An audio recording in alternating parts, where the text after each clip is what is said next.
અમદાવાદમાં મિશન વાસ્તુ પર સેમિનાર યોજાયો.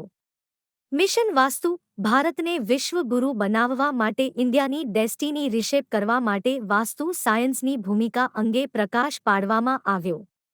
અમદાવાદ શહેરમાં મિશન વાસ્તુશાસ્ત્ર આધારિત એક દિવસીય સેમિનારનું આયોજન કરવામાં આવ્યું હતું. જેમાં વાસ્તુશાસ્ત્રના અભ્યાસુ નિષ્ણાત અગ્રણીઓ જોડાયા હતા. જેમાં ડોક્ટર ડો.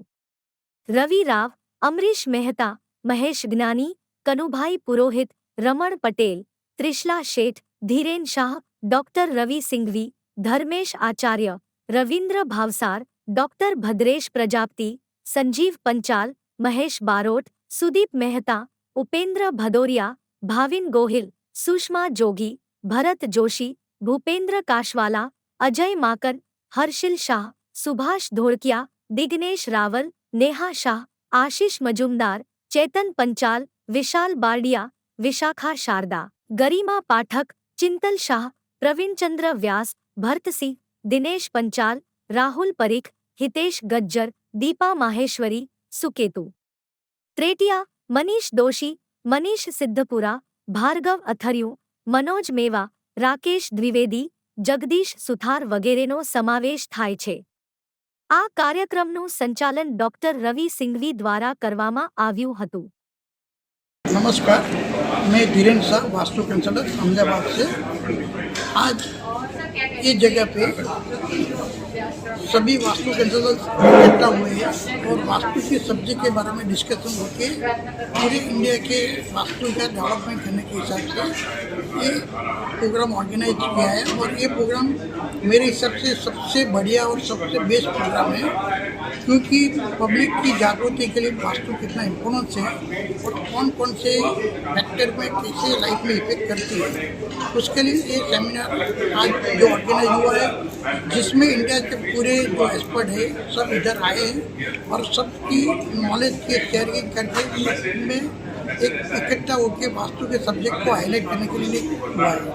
मेन टॉपिक है वास्तु किस तरह लाइफ में यूटिलाइज होता है, नेशनल लेवल पे किस तरह इसको डेवलप किया जाता है और अपने इंडिया की जो भूमि है, इंडिया की भूमि है, इंडिया का जो वास्तु उसको किस तरह अरेंजमेंट करें तो जिसको पब्लिक को डायरेक्ट बेनिफिट हो.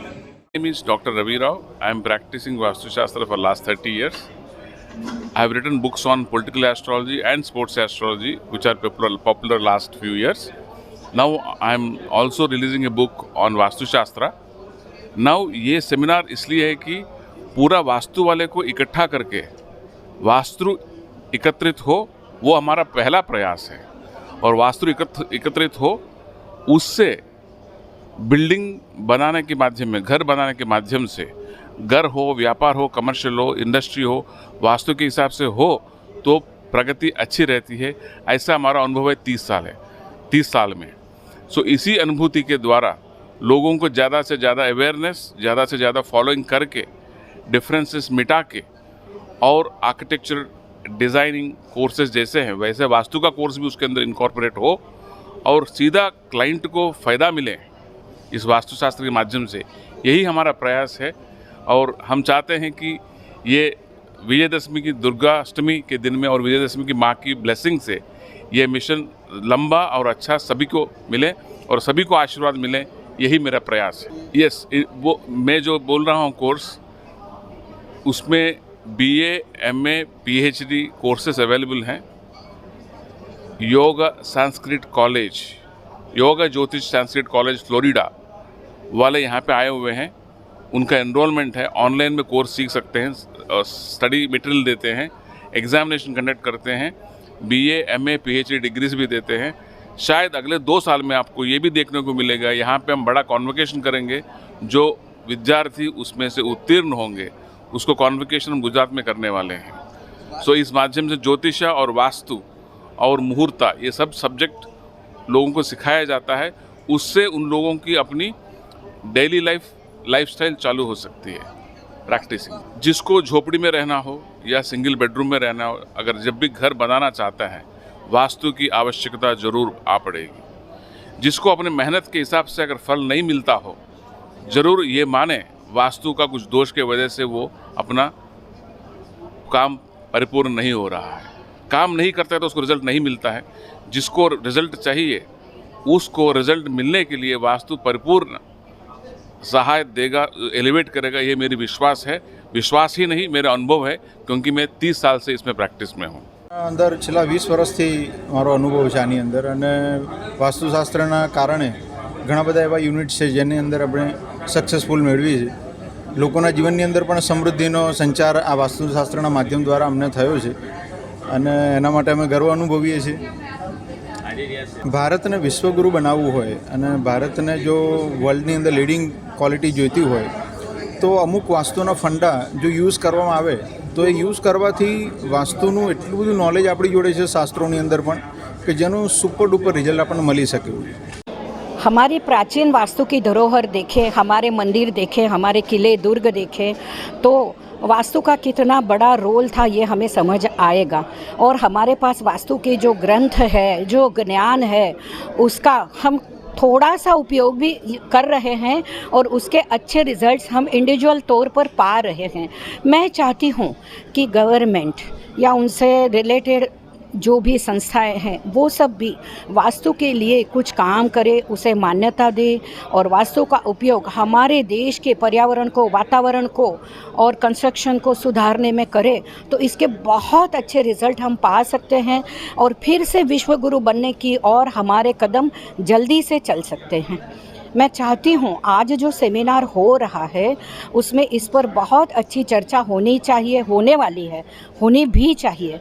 और ये संदेश मैं अपने देश के पॉलिटिकल लेवल पर पहुंचाना चाहती हूँ.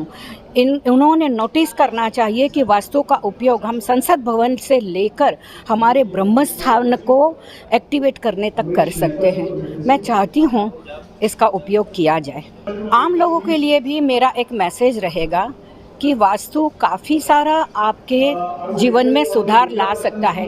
आप कहीं ठंड में गए हो तो वहाँ की ठंड आप दूर नहीं कर सकते, लेकिन आप ओवरकोट पहन के अपने आप को प्रोटेक्ट कर सकते हो. इसी तरह अच्छे वास्तु में रह के आपको एक प्रोटेक्शन कवच मिल जाता है और उससे आपके जीवन की क्वालिटी में सुधार हो जाता है.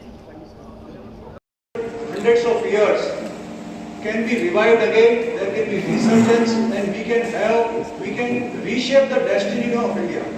Everybody of you would agree that India today is the country to look forward. India is emerging and now because it is happening, automatically you are seeing that the name, there is a call for changing the name to Bharat. तो भारत जो auspicious name છે એ હવે વાત થઈ રહી છે કે India को भारत बोलिए. भारत के because Bharat is more auspicious. Ancient times માં જે નામ ભારત હતું એ time India was the most powerful country, most prosperous country. So હવે જો એને numerologically wise you see Bharat is more compatible, it is more auspicious, India is not. So આપણે આનું નામ ભારત થઈ ગયું છે, સાથે સાથે સમયનો ગાળો ચેન્જ થઈ ગયું છે. Also lot of people are talking about it, લોકો વાત કરે છે કે we were caught in the time